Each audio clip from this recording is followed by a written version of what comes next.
Venons-en maintenant à l'équation de diffusion. Donc, je vous rappelle que l'équation de diffusion, c'est l'équation suivante. Nous, on va la considérer avec certaines conditions au bord et surtout en dimension 1 d'espace. Donc, l'équation de diffusion, c'est, on considère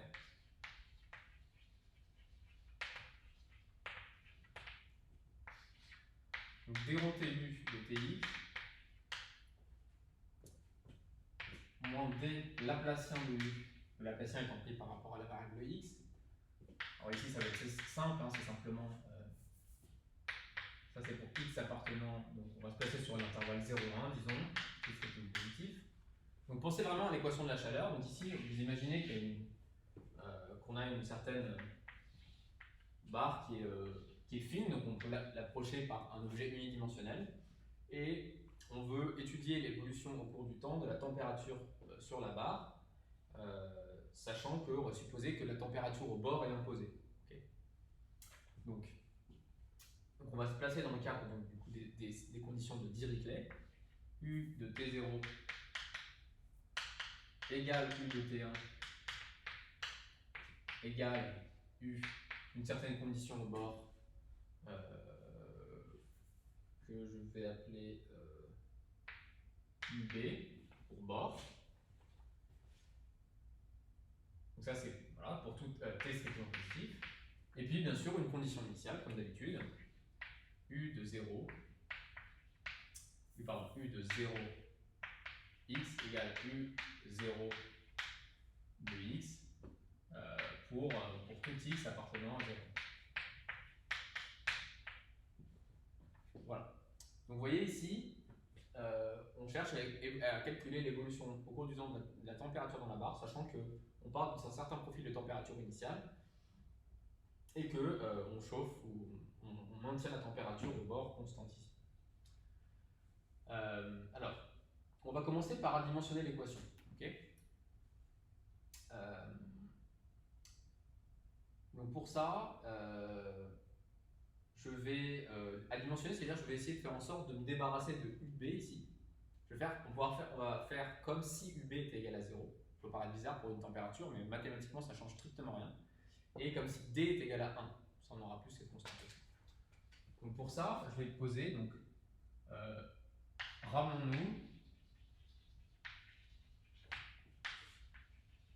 au cas D égale 0, et puis UB, pardon, D égale 1, et UB égale 0. Et donc là, je vais faire un changement. Vous voyez que ce qui est naturel, c'est de retirer à la solution de ce truc-là la valeur UB. Donc de faire simplement une translation. Donc je vais poser U tilde de Tx égale, alors U2 moins UB. Et par ailleurs, je vais aussi vouloir me débarrasser, comme je l'ai dit, de la variable grand D. Donc ici, il faut que j'ai plusieurs options.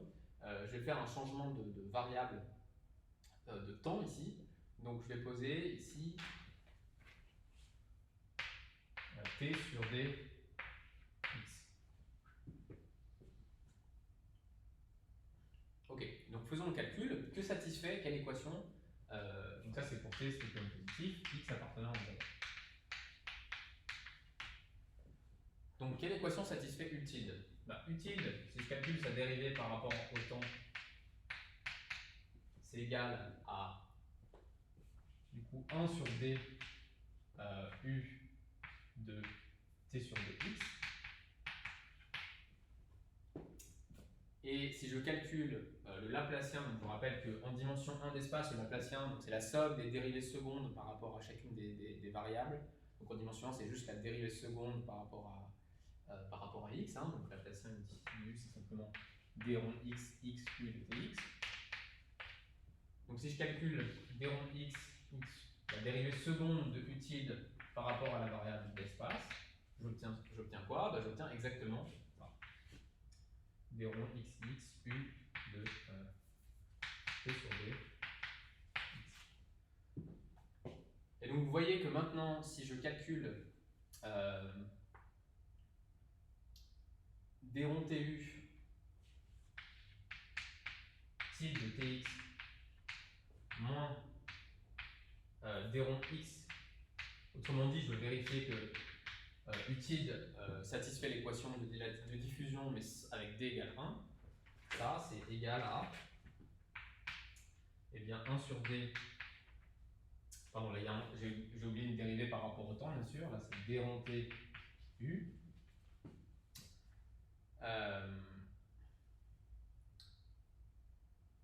Alors ici, j'aurais peut-être pu écrire les choses un peu différemment. Mais bref, continuons. Donc ça fait. Je vais peut-être écrire les choses directement ici. Donc du coup, vous voyez que si maintenant je regarde la dérivée par rapport au temps de utile, c'est 1 sur d fois la dérivée par rapport au temps de u. Et ça, par hypothèse, puisque d rond t u est censé satisfaire cette équation-là, bah ça c'est censé être égal à d fois la dérivée par rapport au temps. Donc ça c'est censé être 1 sur d fois d rond x u de t sur d x. Moi j'ai juste remplacé d rond tu par d fois le Laplacien de u, c'est-à-dire d rond x u, en les bonnes variables, t sur d x. Et donc vous voyez qu'effectivement, les d se simplifiant, je retombe exactement là-dessus. Autrement dit, et donc là-dessus. Autrement dit, d rond utile de tx est égal à d rond xx de utile de tx. Et mis sous forme, disons, d'équation avec quelque chose égale 0, j'ai bien ça.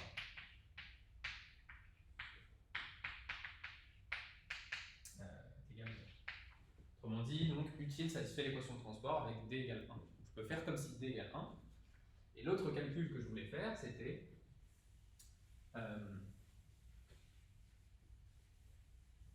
c'est de regarder la condition au bord, du coup, parce que vous voyez qu'il y a ce choix-là. Qu'est-ce qui se passe au bord? Utile de T0 égale utile de T1. Donc je vais le faire pour 0. Utile de T0, ça vaut U de T sur D 0.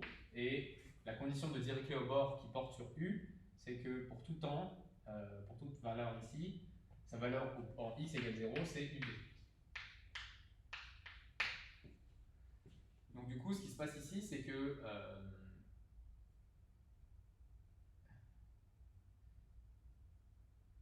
qu'est-ce que j'ai fait ici? Utile de Tx moins UB. Oh, pardon, je vais y arriver. Donc utile de T0, c'est U de T sur D0 moins UB. Et comme U satisfait l'équation de diffusion avec la valeur de Dirichlet UB au bord, ça fait UB, et donc c'est égal à 0. Donc la condition de Dirichlet satisfaite par utile, c'est bien la condition de Dirichlet nulle. Et puis pareil pour les mêmes. Utile de T1 égale 0. Ok, puis bon, je fais juste une remarque que j'aurais dû faire aussi peut-être tout à l'heure sur l'équation de transport. Si je regarde ce que satisfait, alors ici ça ne va rien changer, parce que c'est un changement de variable d'espace. Par ailleurs, si je regarde juste la condition initiale, utile de 0 de x, c'est juste, il y aura une translation quand même de la condition initiale, c'est juste u de 0 x moins ub. Donc ça veut dire quoi? Ça veut dire que utile, lui, sa condition initiale, si je devais définir un certain utile de 0, c'est ça que j'appellerais utile 0, 8. Donc quitte à changer de condition initiale, je peux faire comme si je peux regarder uniquement l'équation de diffusion avec d égale 1 et condition de Dirichlet nulle au bord.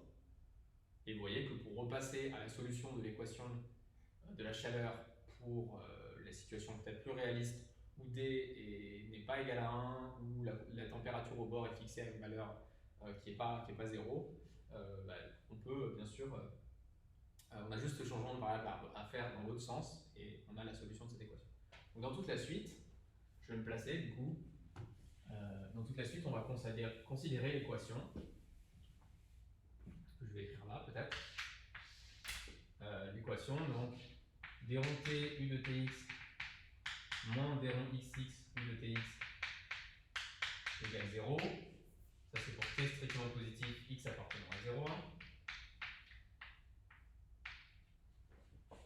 La condition au bord, c'est la condition de Dirichlet. U de T0 de U de T1 égale 0 pour T strictement positif. Et puis la condition initiale, bien sûr, U de 0 de x égale U de 0 de x pour x appartenant à 0. Voilà ce qu'on va chercher à résoudre. Et ça, disons, étoile. Donc on va chercher une solution.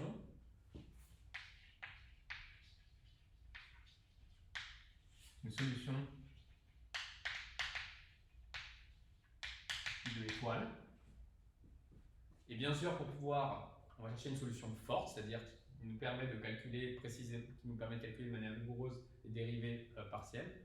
Donc ici, vous voyez, il faut que je sois C1 en la variable t et C2 en la variable x. Donc machin qui est C1 en t strictement positif et C2 en x appartenant à 0. Okay, donc voilà, l'objectif, ça va être de trouver une solution qui va être en l'occurrence sous forme de série, donc qui sera plus ou moins explicite, à l'équation de diffusion. En fait, on va passer par les séries de Fourier pour résoudre ça. C'est d'ailleurs historiquement comme ça que l'équation a été résolue, et c'est même pour résoudre cette équation que les séries de Fourier ont été introduites par Fourier. Et c'est intéressant, même d'un point de vue historique, de savoir que les séries de Fourier, au départ, c'était exactement pour essayer de résoudre cette équation qui avait une importance très grande en physique, puisqu'elle c'était simplement l'équation décrivant l'évolution de la température. Ok, donc j'arrête là pour cette petite séquence, et puis on va en venir à la résolution de cette équation. Pour résoudre donc l'équation de diffusion, qui est possible parfois appeler l'équation de diffusion, l'équation de la chaleur, de manière explicite, nous donner une solution explicite. Bon, d'abord, on va faire quelques hypothèses. On va supposer, comme tout à l'heure, qu'on se donne une condition initiale qui est dans C1 de 0,1. Et puis, on va supposer aussi que cette condition initiale, elle satisfait elle-même les conditions au bord. On s'est donné les conditions de Dirichlet. Alors, j'insiste sur le fait que ça, c'est nécessaire pour faire marcher la méthode qu'on s'apprête à faire, mais de manière générale, en fait, c'est pas du tout nécessaire que la condition initiale satisfasse les conditions au bord. La condition au bord, elle s'active en temps strictement positif, mais pas pour t égale 0. Mais pour les solutions au sens fort qu'on cherche, ça va être pratique d'avoir ces conditions-là. Alors on va procéder en deux temps, à savoir que ici, plutôt que de vous donner la solution, qui est une formule assez compliquée, et ensuite de vérifier que c'est bien une solution, on va plutôt, et c'est des choses que vous devez savoir faire, donc qui peuvent être exigibles par exemple en examen, on va faire un peu par analyse synthèse, c'est-à-dire on va essayer de trouver une solution un peu à la physicienne, et ensuite, réciproquement, effectivement, on va vérifier que c'en est bien une. Okay. Et l'idée derrière ça, pour la recherche de cette solution, c'est une idée qui ne marche pas pour n'importe quel type d'équation, mais qui est parfois féconde, et c'est le cas pour, ils ont une famille d'équations dont l'équation de la chaleur fait partie. C'est l'idée de la séparation de variables. Okay. On cherchons une solution. Alors ici, pas du problème de Cauchy à ce stade, juste de l'EDP. On va juste chercher des solutions de l'EDP. De l'EDP, c'est-à-dire d/tu plus moins d/xu égale 0, sous la forme, quand on dit, donc par séparation de variables, c'est-à-dire on va supposer que u de tx se découple, elle s'écrit comme le produit d'une fonction de x et d'une fonction de t. Sous la forme, u de tx égale, alors je les ai appelés phi de x et psi de t. Donc avec phi, alors nous on veut avoir de la régularité en x qui est C2 et C1 en t. Hein, donc on va chercher psi C1, C2 sur 0,1 et psi, non, ça c'est, je vais y arriver, c'est psi, et psi appartenant à C1 de R plus étoile. Ok, donc injectons ça dans l'équation. Pour que u de tx satisfasse cette équation, on doit avoir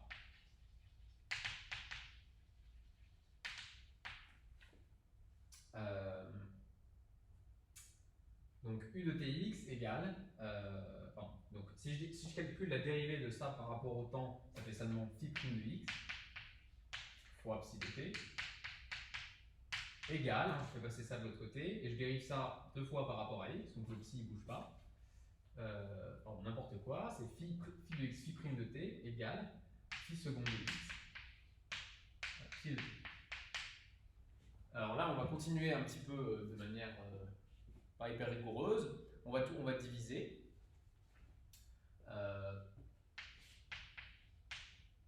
Et on trouve donc phi de x sur phi seconde de x égale psi de t.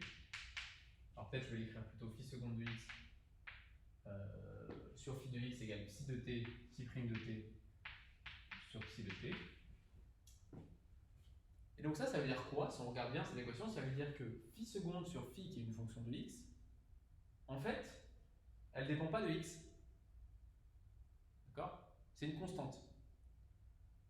Imaginez que donc pour tout x, pour tout t, j'ai ça. Donc c'est valable par exemple pour t égale 1. Okay, donc phi seconde de x sur phi de x égale psi seconde de 1 sur psi de 1, qui est une brave constante.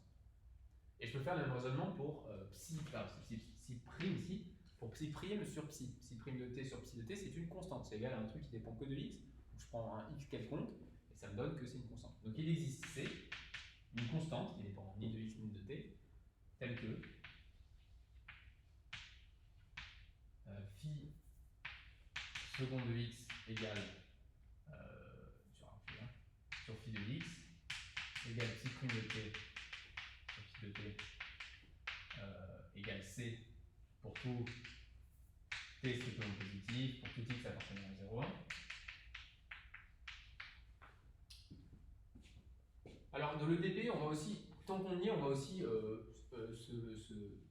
gérer les conditions au bord, hein, une bonne fois pour tout. Donc je vais aussi, la condition initiale, c'est ça qui va être un peu plus pénible. Mais donc je vais aussi me donner une solution qui satisfait u de t0 égale u de t1 égale 0.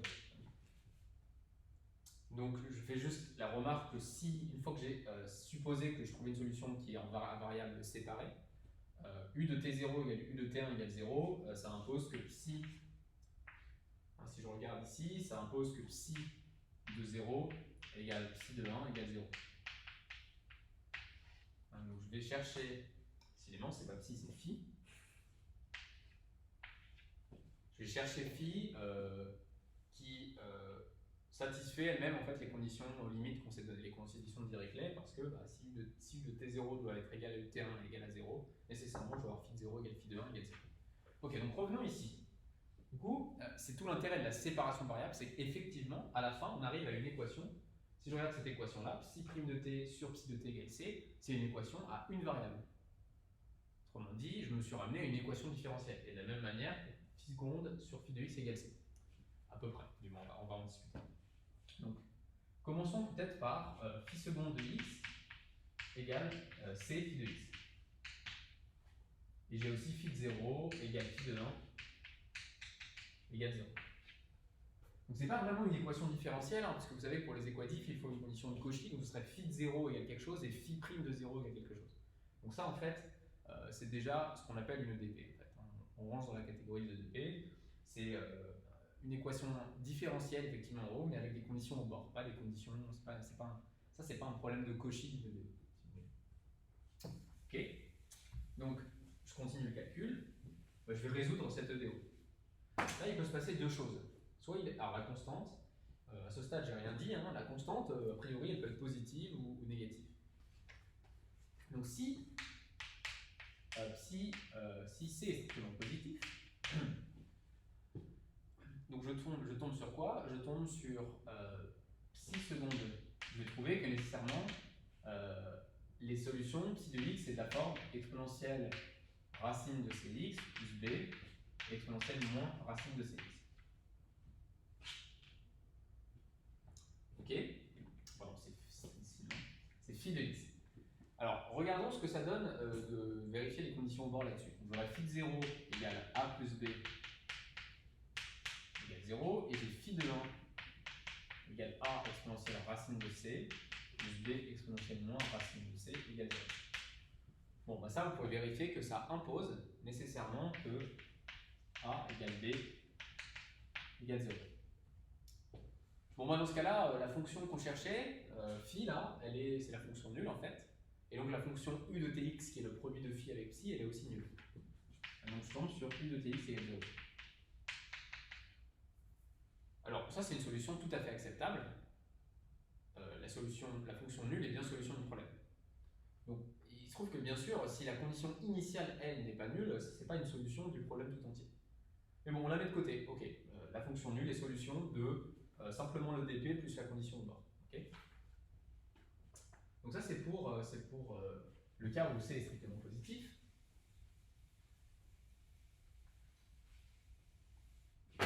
Maintenant, je vais supposer que c est négatif. Vous pouvez vérifier aussi que si c égale 0, vous allez aussi tomber sur la condition nulle, hein, parce que vous allez avoir un truc dont la dérivée seconde est nulle, et ça vous dit que phi c'est écrit ax plus b, et la condition, donc idem, pour c égale 0. C'est encore plus simple. Si c est strictement négatif maintenant, alors je crois que je vais donner un nom, donc j'écris c égale, je peux l'écrire c égale moins lambda carré, pour s'éviter un peu les racines. Alors, phi de x s'écrit sous la forme a cosinus lambda x plus b sinus lambda x. Ok.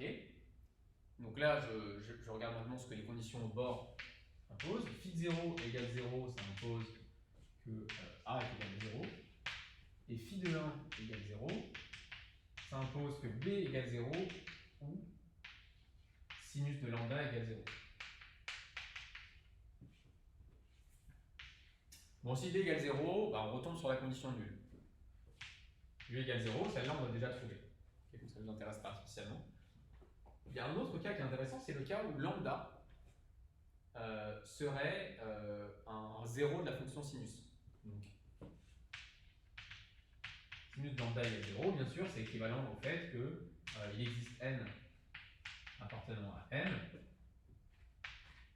tel que lambda est égal à n pi.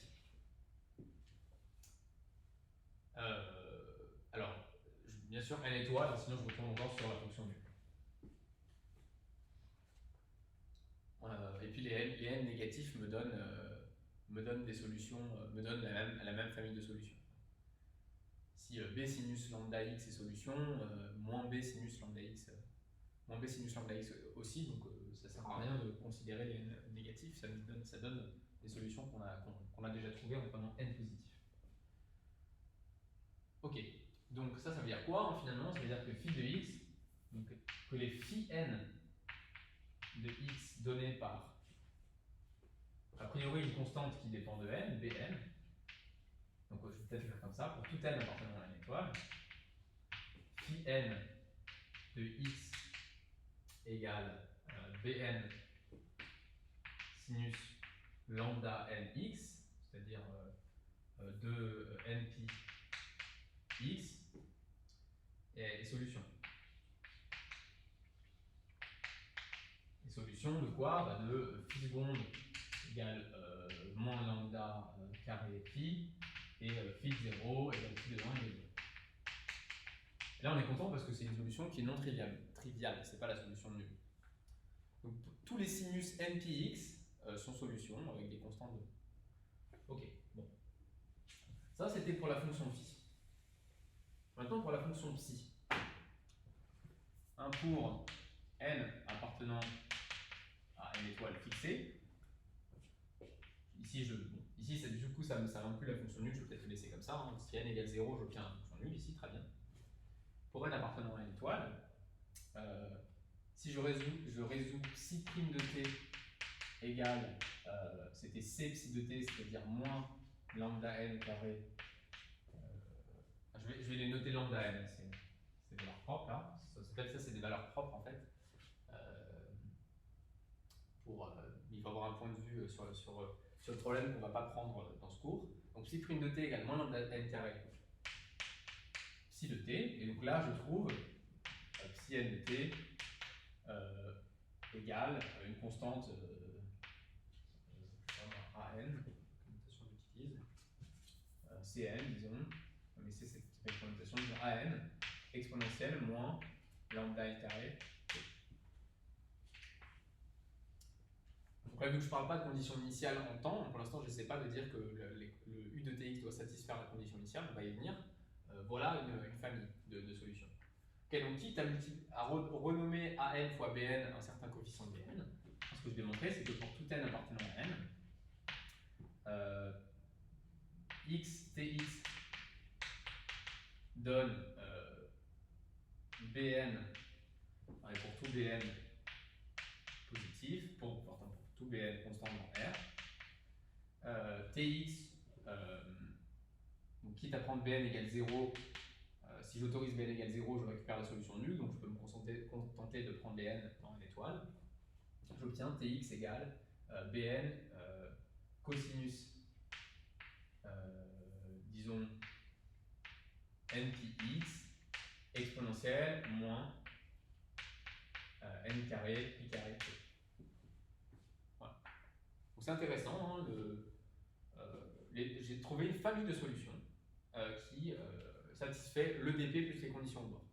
Okay, donc, continuons à partir de là. Maintenant, on va petit à petit en venir à la condition initiale. Enfin, je peux noter ça, un. Ça, c'est une famille de solutions pour tout n et pour tout bn, un de tx et solution. Du coup, ce qui est important à voir, c'est que si U0, supposons que la condition initiale soit déjà un peu sous cette forme. Parce que vous voyez que cette solution-là, vous voyez qu'en t égale 0, elle fait simplement bn cosinus npx. Donc si la condition initiale est de la forme bn cosinus npx, si u0 de x égale bn est égal à un certain b cosinus npx, alors u de tx égale b cosinus npx,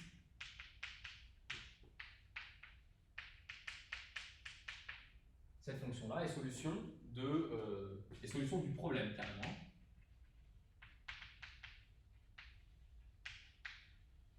C'est complètement direct, hein. Enfin, c'est le problème en entier. Hein.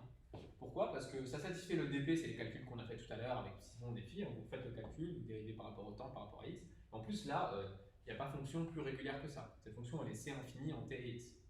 Okay, donc ça, on est content. Et ça, c'est vrai si u0 est un multiple d'un cosinus npx. Donc c'est quand même pas, ça n'arrive pas tous les jours que la condition initiale soit pile un cosinus. Mais vous voyez que l'équation, elle est linéaire. Vous pouvez vérifier que ça veut dire quoi ça? Ça veut dire que si si j'ai u0 qui est une somme de tels objets, somme finie, alors u de tx c'est la somme des choses correspondantes, c'est-à-dire ces objets-là. Donc plus généralement, si u0 de x est la somme de cosinus, alors un nombre fini de cosinus à ce stade, cosinus npx, ben u de dx égale somme de n égale 0 à grand N de bn cosinus npx exponentielle moins lambda n carré pi carré t convient. C'est vraiment une solution du problème. Fonction C1 en x, enfin C1 en t, C2 en x, même C infini en tx en fait, qui est solution du problème. Okay, mais là encore, c'est un peu mieux que tout à l'heure. Hein. On n'est pas en train de demander que A0 ce soit un cosinus, mais on est quand même en train de demander que c'est une somme finie de cosinus. Et peut-être que vous voyez poindre un petit peu l'idée. Maintenant, on va se demander si on ne peut pas écrire les choses avec n égale 0 à plus l'infini. Parce qu'en fait, par la théorie des séries de Fourier, vous savez qu'en fait, n'importe quelle fonction, avec quelques hypothèses, peut s'écrire comme une série infinie de cosinus. Okay. Donc là, à ce stade, on a d'une certaine manière résolu le problème entièrement si U0 est une somme finie de cosinus. Et maintenant, on va faire les choses plus rigoureuses. Enfin, on va gérer la situation tout à fait générale où U0 est n'importe quelle fonction qui satisfait les hypothèses qu'on s'est données, C1 et puis qui s'annule en 0. On va faire ça dans la séquence suivante.